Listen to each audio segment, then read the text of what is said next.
കുറച്ചധികം സാധനങ്ങളുണ്ട്. ആദ്യം നമുക്ക് മോരുകറിയും ചോറും ബീഫ് ഫ്രൈയും കൂടെ കഴിച്ച് നോക്കാം. എനിക്ക് ഭയങ്കര ഇഷ്ടമുള്ളൊരു കോംബോ ആണ്.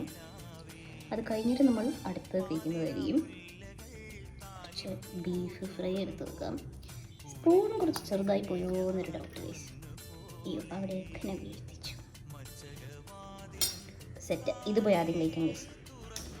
നല്ല ചൂട് ചോറും മോരും പിന്നെ മുളകും കൂടി ഇങ്ങനെ എവിടെ ഉടച്ച് ഇങ്ങനെ കുഴക്കണം ഗൈസ്.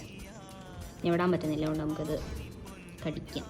പിന്നെ നല്ല ചൂട് കൊത്തു ബീഫ്, അതും കൂടി ഇങ്ങനെ കുഴച്ച് ഒരു വകയ്ക്കണം ഗൈസ്.